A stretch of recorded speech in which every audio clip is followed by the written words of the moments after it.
राधे राधे सभी को, जय श्री कृष्णा। स्वागत है आप सभी का हमारे यूट्यूब चैनल में। आज हम आपको शुक्रवार व्रत कथा सुनाएंगे। वीडियो अच्छी लगे तो प्लीज़ लाइक करें, चैनल को सब्सक्राइब करें। एक गांव में एक बुढ़िया रहती थी जिसके 7 बेटे थे। 6 बेटे कमाने वाले थे और एक बेटा निकम्मा था।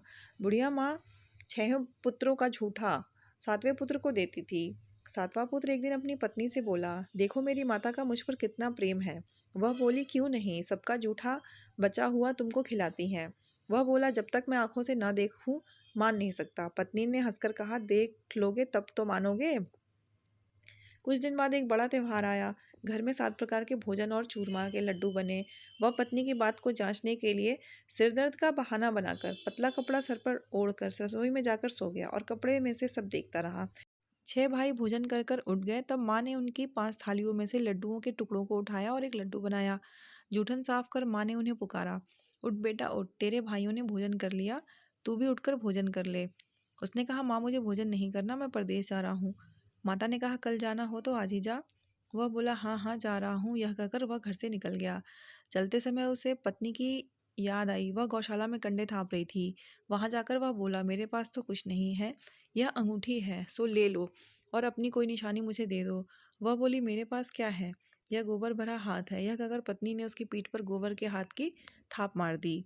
वह चल दिया। चलते चलते दूर देश में पहुंचा। वहां एक साहूकार की दुकान थी। वहां जाकर बोला, सेठ जी मुझे नौकरी पर रख लो। साहूकार को नौकर की सख्त जरूरत थी। साहूकार ने कहा, काम देखकर तनख्वाह मिलेगी। उसने कहा, सेठ जी जैसा आप ठीक समझे। उसे साहूकार के यहाँ नौकरी मिल गई।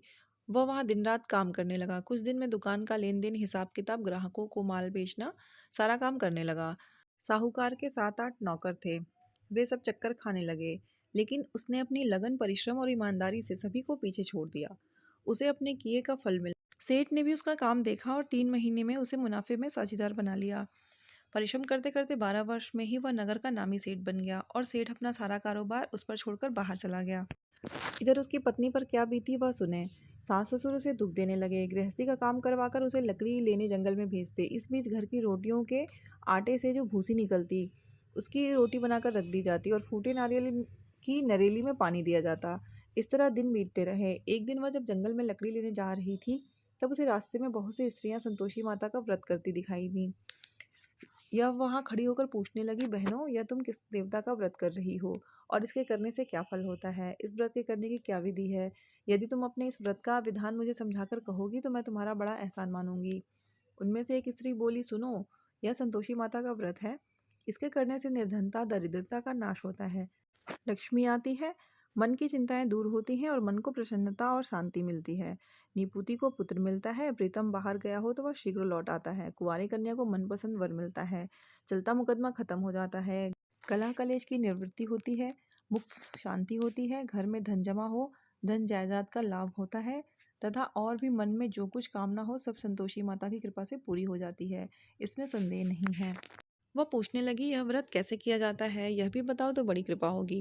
वह स्त्री कहने लगी, बिना परेशानी, श्रद्धा और प्रेम से जितना भी बन सके प्रसाद लेना, 5.25 पैसे से 5.25 आने तथा इससे भी ज़्यादा शक्ति और भक्ति के अनुसार गुड़ और चना लें।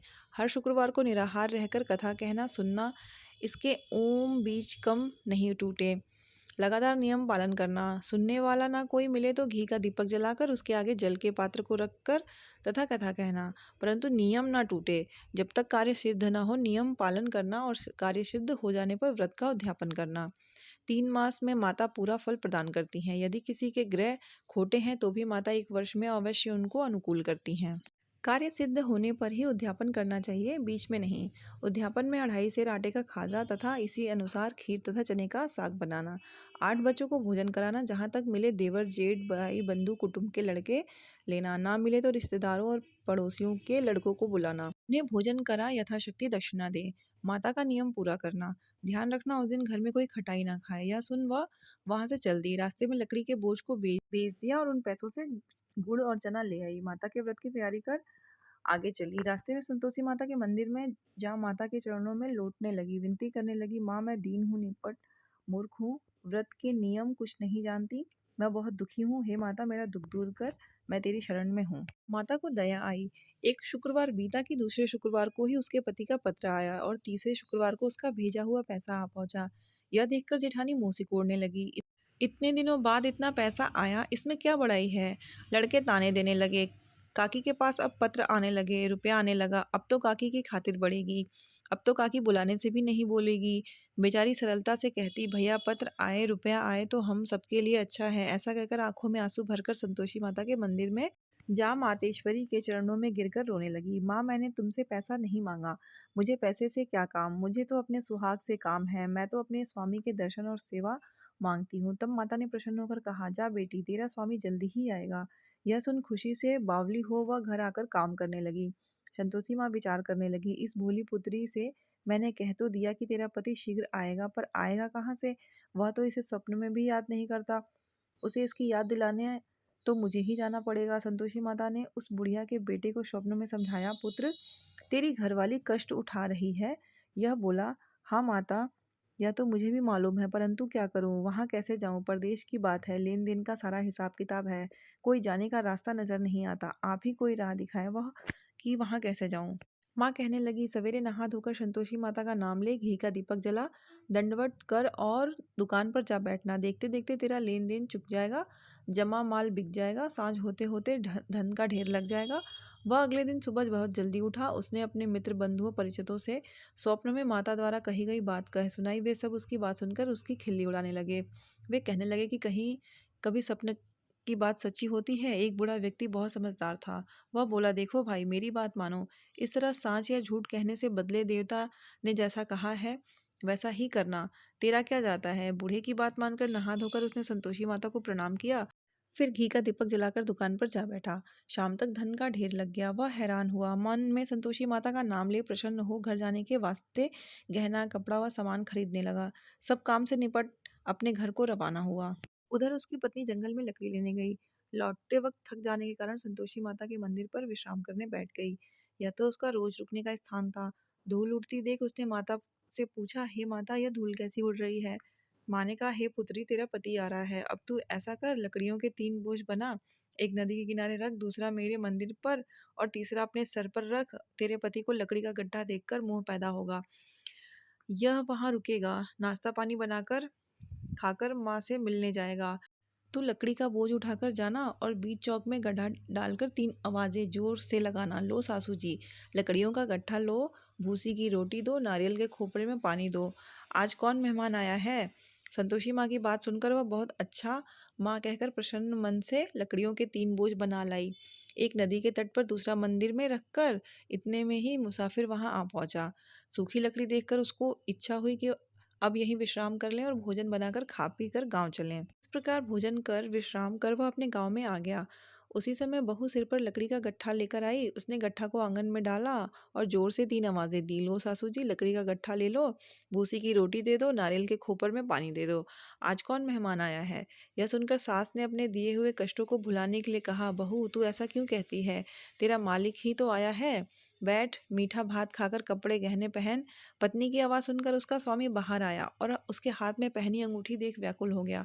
उसने माँ से पूछा, माँ, यह कौन है। माँ बोली, बेटा, यह तेरी पत्नी है। आज 12 वर्ष हो गए हैं। जब से तू गया है तब से सारे गांव में जानवर की तरह भटकती फिरती है।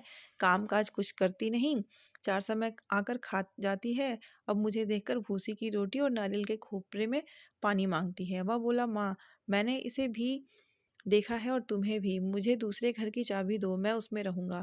ठीक है बेटा, जैसी तेरी मर्जी, कहकर माँ ने चाबी का गुच्छा बेटे के हाथ में रख दिया। उसने दूसरे घर को खोलकर सारा सामान जमाया। एक ही दिन में वहां राजा के महल जैसा ठाट बाट बन गया। अब क्या था, वह सुख भोगने लगी। अगला शुक्र उसने अपने पति से कहा, मुझे संतोषी माता का उद्यापन करना है। पति बोला, बहुत अच्छा, खुशी से कर लो। वो अध्यापन की तैयारी करने लगी। जेठ के लड़कों को भोजन के लिए कहने गई। उन्होंने मंजूर किया, परंतु पीछे से जेठानी ने अपने बच्चों को सिखलाया, देखो रे, भोजन के समय सब लोग खटाई मांगना, जिससे उसका अध्यापन पूरा ना हो। लड़के भोजन करने आए, खीर पेट भर कर खाई, परंतु बात याद आते ही कहने लगे, हमें कुछ खटाई खाने को दो, खीर खाना हमें भाता नहीं, देखकर अरुचि होती है। लड़कर उठकर खड़ा हो गए, बोले, पैसा लाओ। भोली बहू कुछ जानती ना थी, उसने उन्हें पैसे दे दिए। लड़कों ने बाजार जाकर उन पैसों से इमली खरीदी और खाई। यह देखकर बहू पर माताजी ने कोप किया। राजा के दूत उसके पति को पकड़कर ले गए। अब सब मालूम हो जाएगा जब जेल की रोटी खाएगा। बहू से यह वचन सहन नहीं हुए। वह संतोषी माता के मंदिर में गई और कहने लगी, माता तुमने यह क्या किया? हंसाकर क्यों रुलाने लगी? माता बोली, पुत्री तूने मेरा व्रत भंग किया है, इतनी जल्दी सब बातें भूल दी। वह बोली, माता भूली तो कुछ भी नहीं हूँ, न कुछ अपराध किया है, मुझे तो लड़कों ने भूल डाल दिया, मुझे क्षमा करो माँ। माँ बोली, ऐसी भूल भी कहीं होती है? यह बोली, अब कोई भूल नहीं होगा, बताओ मेरे पति कैसे आएंगे? माँ बोली, पुत्री जा, तेरा पति तुझे रास्ते में ही आता मिलेगा। वह मंदिर से निकलकर बाहर आई तो रास्ते में ही उसे अपना पति आता हुआ मिला। उसने पूछा, कहाँ गए थे? वह बोला, इतना धन जो कमाया है उसका कर राजा ने मांगा था, वह भरने गया था। वह प्रसन्न होकर बोली, भला हुआ, अब घर चलो। फिर अगला शुक्रवार आया। वह बोली, मुझे माता का उद्यापन करना है। पति ने कहा, ठीक है करो। वह फिर जेठ के लड़कों से भोजन को कहने गई। जेठानी ने लड़कों को सिखा दिया कि तुम पहले ही खटाई मांगना। लड़के भोजन करने बैठे, लेकिन भोजन करने से पहले ही कहने लगे, हमें खीर पूरी नहीं भाती, जी बिगड़ता है, कुछ खटाई खाने को दो। यह बोली, खटाई खाने को नहीं मिलेगी, खाना हो तो खाओ। उनके उठकर चले जाने पर उसने ब्राह्मणों के लड़के बुलाकर भोजन करवाया, दक्षिणा की जगह उन्हें एक एक फल दिया। इससे संतोषी माता प्रसन्न हो गई। माता की कृपा से उन्हें 9 माह बाद उनको चंद्रमा के समान एक सुंदर पुत्र प्राप्त हुआ। पुत्र को लेकर वह प्रतिदिन संतोषी माता के मंदिर में जाने लगी। माँ ने सोचा कि यह रोज आती है, आज क्यों ना मैं ही इसके घर चलूं, इसका आसरा देखूं तो सही। यह विचार कर माता ने भयानक रूप बनाया। गुड़ और चने से सना मुख, ऊपर से मुंड के समान होंठ, उस पर मक्खियां भिनभिना रही थीं। दहलीज पर पैर रखते ही उसकी सास चिल्लाई, देखो रे, कोई चुड़ैल डाकिनी चली आ रही है, लड़कों इसे भगाओ, नहीं तो ये सबको खा जाएगी। बहू रोशनदान से देख रही थी। वह प्रसन्न हो उठी, आज मेरी माता मेरे घर आई है। यह कहकर दूध पीते बच्चे को गोद से उतार दिया। इस पर उसकी सास क्रोध में भरकर बोली, अरे इसे देखकर कैसे उतावली हुई है, जो बच्चे को पटक दिया। इतने में माँ के प्रताप से जहाँ देखो वहाँ लड़के ही लड़के नजर आने लगे। यह बोली, माँ जी मैं जिनका व्रत करती हूँ यह वही संतोषी माता है। इतना कहा उसने झट से घर के सारे किवाड़ खोल दिए। सबने माता के चरण पकड़ लिए और विनती कर कहने लगे, हे माता, हम मूर्ख हैं, अज्ञानी हैं, तुम्हारे व्रत की विधि हम नहीं जानते, तुम्हारा व्रत भंग कर हमने बड़ा अपराध किया है। हे माता, आप हमारे अपराधों को क्षमा करो। इस प्रकार बार बार कहने पर संतोषी माता प्रसन्न हुई। इसके बाद उसकी सास कहने लगी, हे संतोषी माता, आपने बहू को जैसा फल दिया वैसा सबको देना, जो यह कथा सुने या पढ़े उसका मनोरथ पूरा करना।